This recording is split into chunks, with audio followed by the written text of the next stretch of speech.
It's too early to begin to throw this in, but you know, it seems a lot of body will be on the Golden Eagles because they seem to be the one to carry the whole weight of Africa. A whole lot of attention is on them right now. It was bad for Guinea last night. They lost.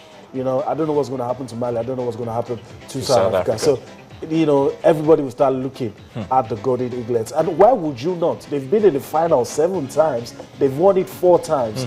The most successful team as far as this competition is concerned. It's Golden Eaglets. Yeah. So I understand if you look at what they say, look, forget it when you say there's no pressure. But I want the boys to keep winning because you only remember the winners.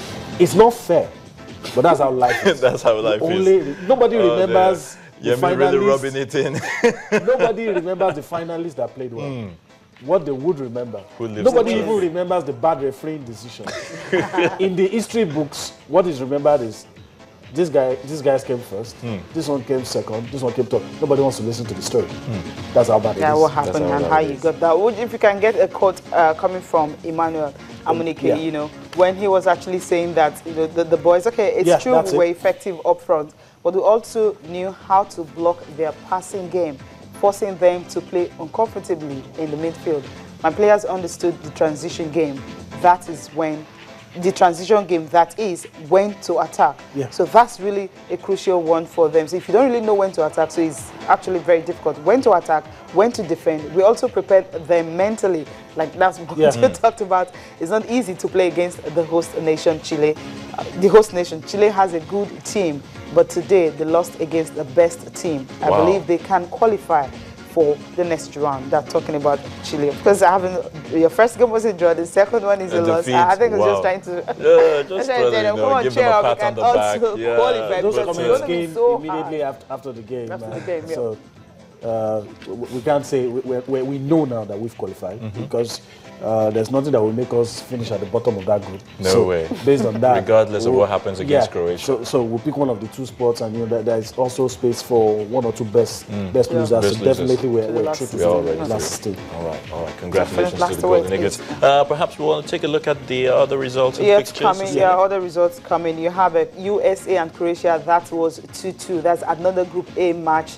That's the same group with Nigeria. Then in the other groups, Group B, you have Brazil and England, because Brazil getting their first win of the tournament. Because that goal by Leandro came in at the 67th minute, but that was enough to actually put them on the track to qualify from that group. Chile and Nigeria, of course, the game we talked about, 5-1, and Korea Republic and Guinea, where Guinea losing the game against Korea Republic. So for Korea Republic, that lone goal alone was enough to see them to the last 16, joining Nigeria in that one. For tonight's fixtures, you'll be having, Australia and Mexico. You see if the Australians can be able to bounce back and start winning. You have Belgium, Honduras, of course, Argentina and Germany. I believe that's the one everyone would definitely be looking forward to, because that is the game when you say you'll be wondering what's going to happen.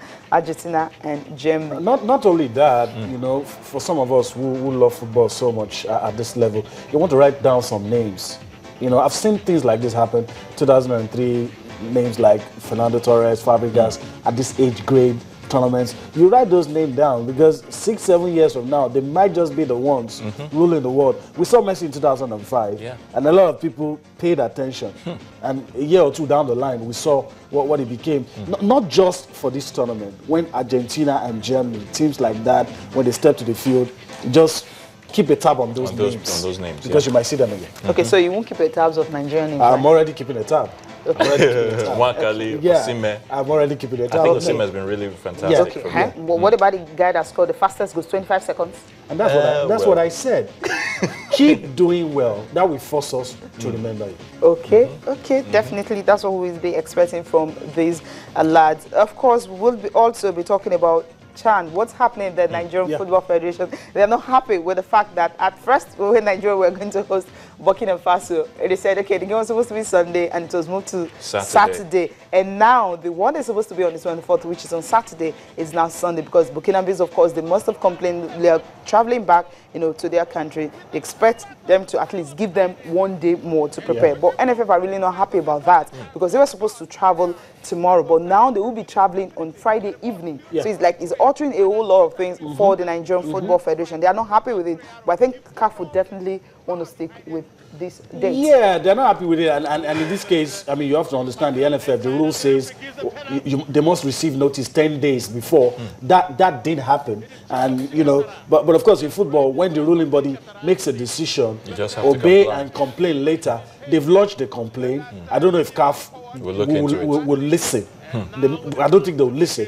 The game will be played, and like Cecilia just told us now, they will have to travel on Friday. A lot of things have been altered. I hope it doesn't affect the domestic league and everything, because all of these players are involved, and you know, some of this it may have a ripple effect. Those guys were already released to play for their club, so you might be tempted to say that it may not affect, but all of these things, they work together. But the guys should really be focused on the game. Don't get yourself worked up. That's it. The job is not done. The job is not done. And the Burkinabes, you know, I mean, I grew up to people who told me that all is fair in war. So, I mean, Yorubas have a saying that, I won't try and say it in English, Yorubas have a saying that, look, there's nothing you do in a fight that is against the rules.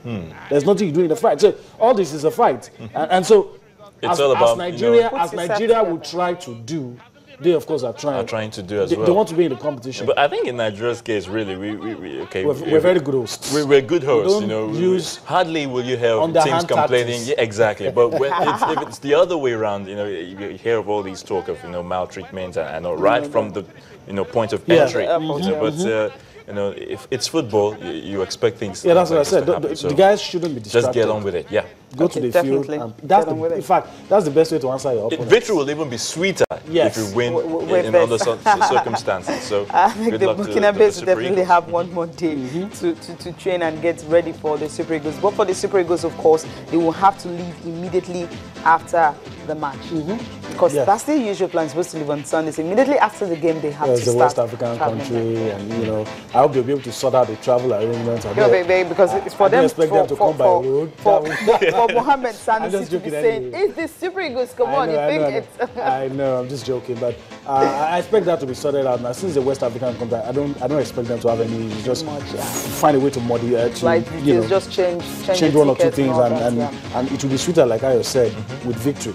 There'll be a lot of complaints. If we don't win. But when you win, you forget. You'll be saying, "Oh, they were good hosts. Oh, they were wonderful people. You'll be magnanimous. Magnanimous. We're so happy with what they did for us. But at the end of the day, you've won the game. So."